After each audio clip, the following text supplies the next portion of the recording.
Hello વિદ્યાર્થી મિત્રો, આજે આપણે ધોરણ 10 અંગ્રેજી વિષય ગુજરાતી માધ્યમ યુનિટ 1 અને એમાં આપણે લેંગ્વેજ જે સેક્શન આપેલો છે તેની ચર્ચા કરીશું. Language practice. હવે આપણે આમાં સૌથી પહેલાં L1 ઉપર જઈશું. ઇન્સ્ટ્રક્શનને સૌથી પહેલાં સમજીશું. Read about Saputara and answer the questions.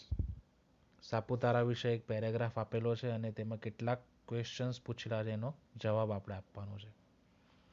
તો સૌથી પહેલાં આપણે ક્વેશ્ચન સમજી લઈએ શું કહેવા માંગે છે, જેથી કરીને આપણે જ્યારે પણ પેરેગ્રાફ વાંચીશું ત્યારે એના આન્સર માટે આપણું મગજ વધારે ધ્યાન કેન્દ્રિત કરશે. પહેલો ક્વેશ્ચન છે, વેર ઇઝ સાપુતારા લોકેટેડ? બરાબર, સાપુતારા ક્યાં આવેલું છે? What is the altitude of the hill station? બરાબર, અલ્ટિટ્યૂડ એટલે ઊંચાઈ કેટલી છે? How far is the hill station from Surat? સુરતથી હિલ સ્ટેશન કેટલું દૂર છે? What's the atmosphere in monsoon like? Monsoon એટલે કે વરસાદની ઋતુમાં અથવા ચોમાસામાં તેનું એટમોસ્ફિયર એટલે કે વાતાવરણ કેવું હોય છે? Van is the monsoon festival organised? Monsoon festival મતલબ ચોમાસાનો જે તહેવાર હોય છે એ ત્યાં કઈ રીતે એ લોકો આયોજન કરે છે, એટલે ક્યારે આયોજન કરે છે, વેન એટલે. What are the main attractions of the monsoon festivals? અને આજે ચોમાસાનો ઉત્સવ છે એના મહત્ત્વના એટ્રેક્શન એટલે કઈ કઈ વસ્તુ છે જે એટ્રેક્ટ કરે છે હોય છે. બરાબર, તો સૌથી પહેલાં આપણે ક્વેશ્ચન્સ વાંચી લીધા. હવે પેરેગ્રાફ શરૂ કરીએ. શું કહે છે? સાપુતારા વિચ ઇઝ ઓન પ્લેટો of western Ghats is a famous hill station in the Dang district of Gujarat. શું કહે છે? સાપુતારા કે જે એક ઉચ્ચ પ્રદેશ છે, જે સહ્યાદ્રીની રેન્જ એટલે કે ગિરિમાળાઓ, વેસ્ટર્ન ઘાટ્સ કે જે પશ્ચિમ ઘાટમાં આવેલું છે, is a famous hill station. Hill station એટલે હવા ખાવાનું સ્થળ, એક પ્રખ્યાત હવા ખાવાનું સ્થળ છે in the Dang district of Gujarat. ગુજરાતના ડાંગ જિલ્લામાં આવેલું છે. બરાબર, તો અહીંયા આપણને પહેલા ક્વેશ્ચનનો આન્સર મળી ગયો. Where is Saputara located? Simple, Saputara is located in the Dang district of Gujarat. બરાબર, તો આ રીતે આપણે પહેલેથી જ ક્વેશ્ચન ખબર હોય તો એના આન્સર આપણે સહેલાઈથી આપી શકીએ છીએ. પછી જો it is situated at an altitude of about 900 metres above the sea level. અને એ સમુદ્રની જે લેવલ હોય છે સમુદ્રથી એ કેટલા છે? 900 મીટરની અલ્ટિટ્યૂડ એટલે કે ઊંચાઈ પર આવેલું છે. એટલે બીજા સવાલનો જવાબ પણ બી આપણને અહીંયા મળી ગયો. What is the altitude of the hill station? The altitude of the hill station is about 900 meters. આ આપણો આન્સર થયો. બરાબર, તો પહેલેથી જે આપણે ક્વેશ્ચન વાંચેલા હતો એને ફાયદો થયો આપણને. બીજા ક્વેશ્ચનનો આન્સર આ છે અને પહેલાનો છે in the Dang district of Gujarat.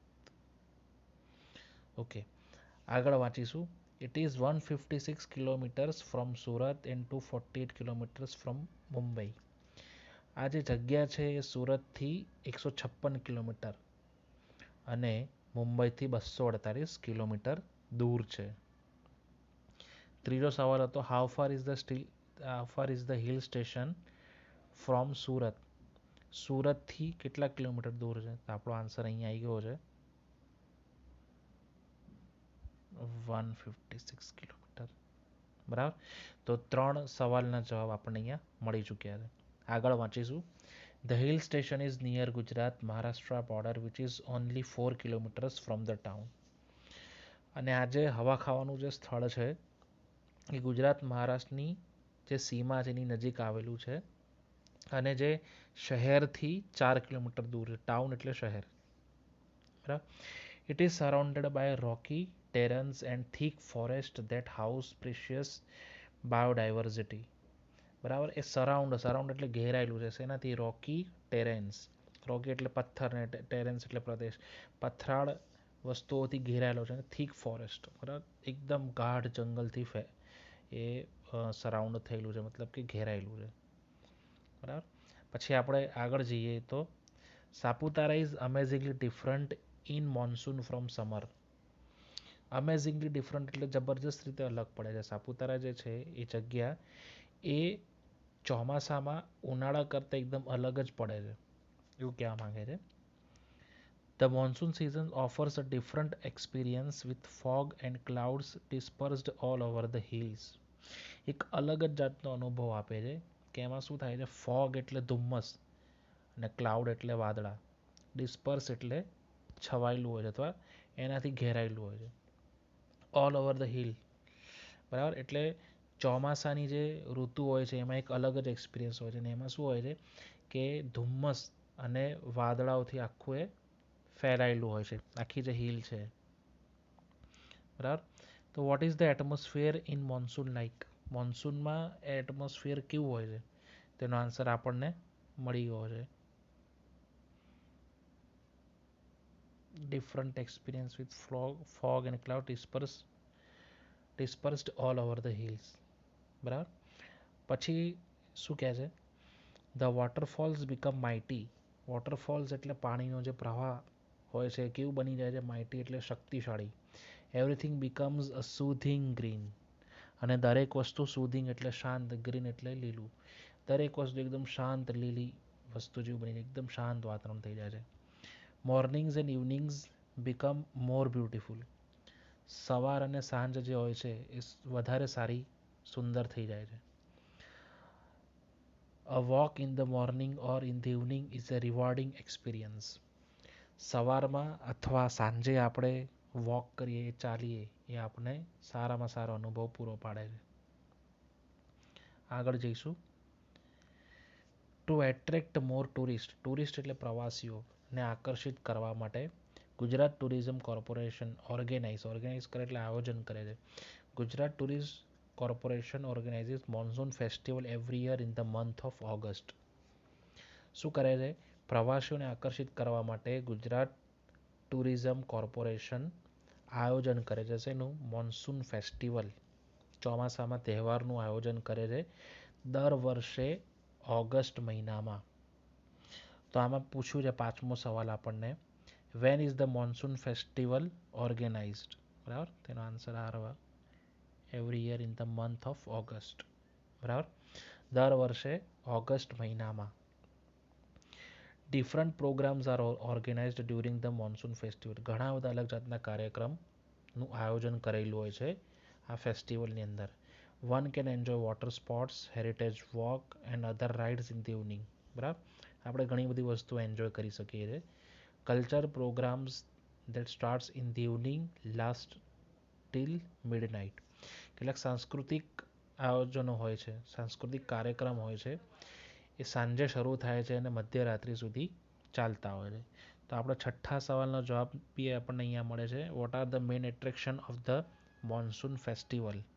બરાબર, મેઇન એટ્રેક્શનમાં આપણે કહી શકીશું કે water sport, heritage walk and other rides in the evening. The cultural programmes are starts in the evening and last till midnight. બરાબર, તો આપણને 6 સવાલોનો જવાબ અહીંયા મળી ચૂક્યો છે. આગળ વધીશું L2 તરફ. શું ઇન્સ્ટ્રક્શન કહે છે સૌથી પહેલાં જોઈ લઈએ. દરેક એક્સરસાઇઝ કરવાની પહેલાં આપણને એની ઇન્સ્ટ્રક્શન સૌથી પહેલાં ખબર હોવી જોઈએ, તો ને તો જ આપણે સારો જવાબ આપી શકીશું. શું કહે છે? Read the passage about the robbery carefully. બરાબર, એક પેસેજ આપેલો છે રોબરી ઉપર. રોબરી એટલે ચોરી થાય છે, એ કે ધ્યાનપૂર્વક એને વાંચો. The underline words are misplaced. કેટલાક જે શબ્દો છે એની નીચે લાઇન કરેલી છે મિસપ્લેસ થઈ ગયા છે, મતલબ એ ના હોવા જોઈએ, બીજા જ કોઈ હોવા જોઈએ. Put them in the right places and read again. અને એની જગ્યાએ સાચા લખો અને ફરીથી પેરેગ્રાફ લખો. હવે આ જે આખી એક્સરસાઇઝ છે પ્રેપોઝિશન ઉપર છે, બરાબર, તો આપણે આને વ્યવસ્થિત રીતે ધ્યાનપૂર્વક કરીશું. There was a phone call in the morning from 9:30. હંમેશા સમયની વાત આવે ત્યારે પ્રેપોઝિશન વપરાય એટ. તો અહીંયા પ્રેપોઝિશન થશે there was a phone call in the morning at 9:30. 9:30 વાગે એક ફોન આવે છે ઇન્ફોર્મિંગ અબાઉટ રોબરી. રોબરી વિશે જાણકારી આપે છે. ઓન અ બેંક ના આવે, ક્યાં થઈ છે? બેંકમાં. In a bank situated in the SP road. જ્યારે પણ રસ્તાની વાત આવશે ત્યારે આપણે પ્રેપોઝિશન ઓન વાપરીએ. બરાબર. તો આખું વાક્ય આ રીતનું થશે. There was a phone call in the morning at 9:30 informing about robbery in a bank situated on the SP road. ખ્યાલ આવી ગયો આ રીતે. નેક્સ્ટ આપણે જોઈશું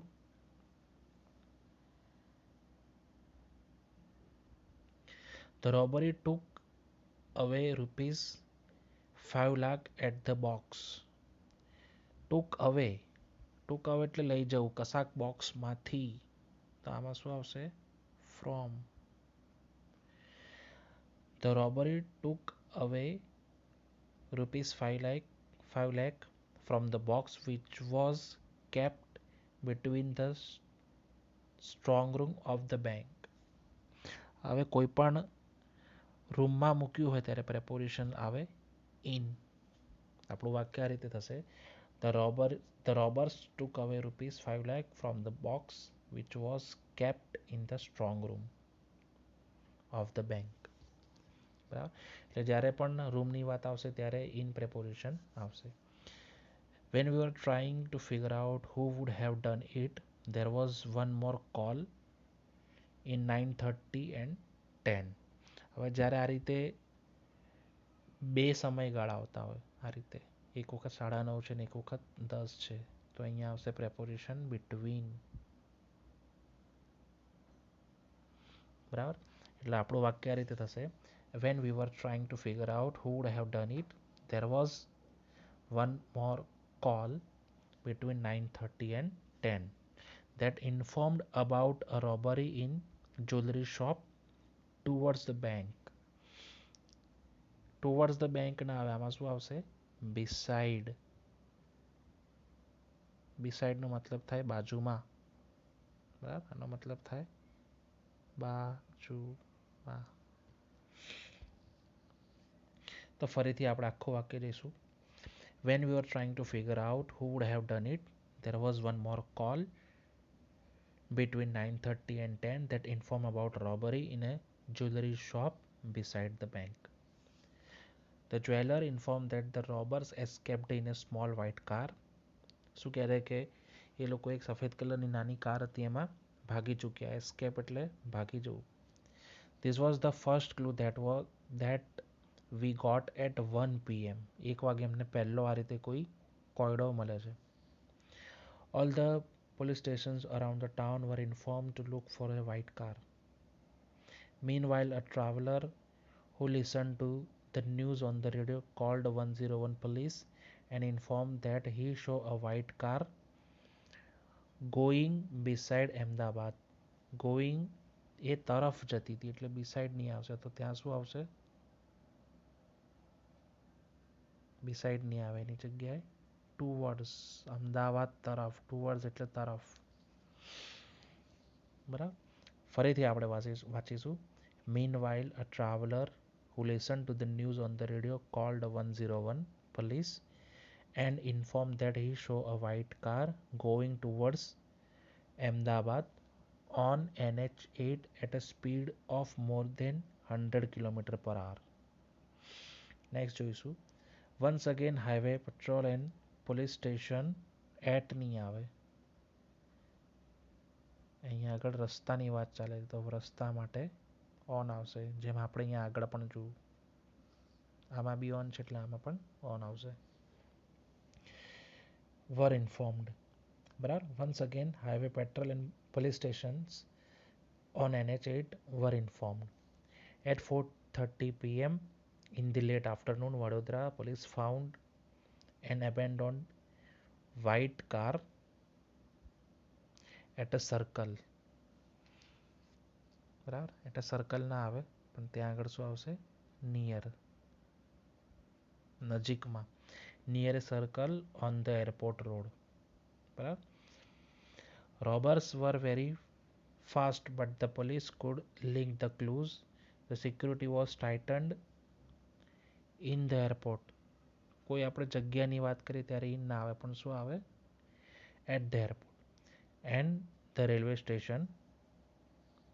It took time but At midnight, the robbers were held near Vadodara railway station and the valuables were recovered. Valuables એટલે જે તે વસ્તુ એમને ચોરી લીધી હતું શું થઈ ગઈ રિકવર એટલે પાછી મેળવી લીધી. ઓકે, હવે અહીંયા કેટલાક ક્વેશ્ચન્સ પૂછ્યા એનો આપણે આન્સર જોઈશું. Vote happened in the morning? સવારમાં શું થાય છે? બરાબર. There was a phone call in the morning at 9:30 informing about the robbery. પહેલા ક્વેશ્ચનનો આન્સર આ રીતે આવશે. સેકન્ડ છે where did the robbery take place? આ ચોરી ક્યાં થઈ હતી? બરાબર, એનો આન્સર અહીંયા છે.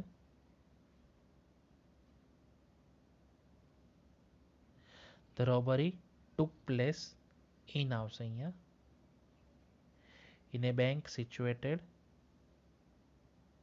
on the SP road. તો બીજા ક્વેશ્ચનનો આન્સર આવી થશે. ત્રીજો where was the money kept? પૈસા ક્યાં રાખવામાં આવ્યા હતા? બરાબર, એનો આન્સર અહીંયા છે in the box. In the box in the strong room. બરાબર, તો આપણો આન્સર આ રીતે થશે the money was kept in A box in the strong room. Question fourth when did the police get the first clue? બરાબર, પહેલો clue એમને ક્યારે મળે છે? એનો આન્સર અહીંયા છે 1 PM. The police got the first clue at 1 PM. છેલ્લો question what did Vadodara police find when and where? બરાબર, એનો આન્સર આપણે અહીંથી જોઈશું. એમને શું મળે છે સૌથી પહેલા? Vadodara police found an abandoned white car near a circle. એબેન્ડોન્ડ એટલે ત્યજી દીધેલી. વ્હાઇટ કાર એ લોકોને ક્યાં મળે છે? Near a circle. અને કેટલા વાગે અહીંયા સમય પૂછ્યો છે? બરાબર, કેટલા વાગે મળે છે એમને? 4:30, 4:30 વાગે. તો Vadodara police found an abandoned car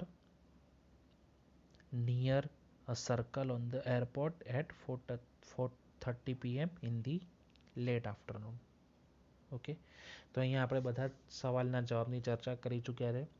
કોઈ પણ વર્ડ્સ છે, દાખલા તરીકે અહીંયા અમુક સારા શબ્દો આવ્યા જેમ કે એબેન્ડોન, ત્યજી દીધેલું, આ તમને ખબર હોવી જોઈએ. ઇન્ફોર્મ, જાણ કરવું. રોબરી, ચોરી કરવી. બરાબર, રિકવર, પાછું મેળવવું. આ બધા શબ્દો છે એના ગુજરાતી અથવા તેમને વાક્યમાં કઈ રીતે ઉપયોગ કરી શકે એનું તમને જાણકારી હોવી જોઈએ. જરૂર પડે ત્યારે ડિક્શનરીનો યુઝ કરતા જાઓ. તમારી વોકેબ્યુલરી તો જ પાવરફુલ બનશે, માઇટી બનશે. ઓકે, હવે આપણે જોઈશું L3. સૌથી પહેલાં instruction study the excerpts from the reads of the textbook, identify the words, phrases indicating time and location places, underline them and write T for time and L for location. Instruction બહુ જ લાંબી છે પણ હું તમને શોર્ટમાં કહી દઉં. જ્યારે બી સમયની વાત થશે ત્યારે ટી લખીશું અને જ્યારે પણ કોઈ જગ્યાની વાત થશે ત્યારે આપણે એલ લખીશું. એક ઉદાહરણ તરીકે આપ્યું છે the good lord was extremely busy that day. સમય છે એટલે એ લોકોએ શું લખ્યું છે? ટી લખ્યું છે. In to his sixth day. Sixth day એટલે સમયની વાત ચાલી રહી એટલે અહીંયા આપણે શું લખીશું? Time. He was into his sixth day of the overtime. When he was working with full concentration, an angel appeared and commented, "You are taking so much care for creating this creature." બરાબર, એટલે અહીંયા ખાલી એક આપણે T લખવાનું છે. હવે આપણે નેક્સ્ટ ઉપર જઈશું. For 25 years, T, the residents of Taj Nagar village, location છે જગ્યા એટલે એલ, નિયર ગુરગાંવ એટલે અહીંયા આવશે L. lobbied for a railway station in their village. Village એટલે શું છે? લોકેશન એટલે એલ આવશે. બરાબર. ઓકે, ત્રીજું વાક્ય જોઈશું. I still remember that morning of the year. આ બી સમય છે, આ બી સમય છે. ટી આવશે, ટી આવશે. I was just 7 years. 7 વર્ષ એટલે સમયગાળો. My teacher Anne Sullivan came to our house. House એટલે location. that day, the next day, she led me into her room, location, and gave me a doll. બરાબર, આટલી વસ્તુઓ થશે. એના પછી નેક્સ્ટ, ઇન 1890, આ સમયગાળો એટલે ટી. At the age of about 10, બરાબર, આ પણ એક 10 વર્ષની વાત ચાલી રહી છે. બરાબર. આઈ મૂવડ ટુ ધ પર્કિન્સ ઇન્સ્ટિટ્યૂટ. કોઈ જગ્યાએ લોકેશન પર ગયા. બરાબર, અહીંયા આપણે 10ની વાત નહીં કરીએ. Next, one of our favourite festivals in India is Deepavali. Location L. Or Diwali as it non in the north. North એટલે જગ્યા. there is nothing to match the excitement when crackers go off in the night sky. ક્યારે? night એટલે T. with loud bang and a brilliant shower of color. Okay, આમાં કેટલાક અગત્યના શબ્દો છે. go off, crackers go off, ફટાકડા ફૂટવા. loud bang, બહુ મોટો ફટાકડાનો અવાજ. બ્રિલિયન્ટ શોવર. બ્રિલિયન્ટ શોવર એટલે આપણે જોયું હશે કે રોકેટ આકાશમાં ફૂટે અને પછી જે ઇમેજ સર્જાય છે એને શું કહેવાય? બ્રિલિયન્ટ શોવર. ઓકે, એના પછી નેક્સ્ટ ઉપર જઈશું. 6 minutes to 6, આ સમયગાળો. Set the clock above the information desk. Information desk A location છે. ન્યુયોર્ક ગ્રાન્ડ સેન્ટ્રલ સ્ટેશન, આ પણ શું છે? લોકેશન છે. A tall young lieutenant lifted his face, narrowed his eyes, and noted the time. His heart was beating fast.